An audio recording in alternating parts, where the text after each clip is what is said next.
ogeysiis waxa dhammaan bulshada loo ogeysiinaya in isbitaalka Shamsu Health Care uu diyaar ku leeyahay inuu ka daweeyo xanuunada ku dhaca qaybta dhalmada sida burooyinka ku dhaca ukunta iyo makaanka dhalmo la'aanta miska xanuunka ilmo galeenka caado wareerka xanuunka suurida ilmaha xanuunadaas iyo kuwa kale waxa diyaar ku laha inay ka daweeyaan isbitaalka Shamsu Health Care dhakhtarka waxaad helaysaa maalinta sabtida laga bilaabo 2 saac ilaa iyo 10 galabnimo isdiiwaangelintu waxay ka socotaa isbitaalka Shamsu Health Care oo ku yaala magaalada Masalaani maantaba hore u gaar Shamsu Health Care wuxuu diyaar ku leeyahay inuu ku adeego oo aad hesho la talin midda ugu fiican ee xanuunada haweenka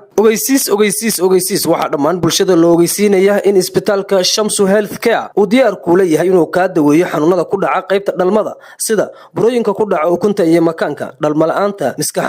xanuunka ilmo galeenka caado wareerka xanuunka suurida ilmaha xanuunadaas iyo kuwa kale waxa diyaar ku laha inay ka daweeyaan isbitaalka Shamsu Health Care dhakhtarka waxaad helaysaa maalinta sabtida laga bilaabo 2 saac ilaa iyo 10 galabnimo isdiiwaangelintu waxay ka socotaa isbitaalka Shamsu Health Care oo ku yaala magaalada Masalaani maantaba hore u gaar Shamsu Health Care wuxuu diyaar ku leeyahay inuu ku adeego oo aad hesho la talin midda ugu fiican ee xanuunada haweenka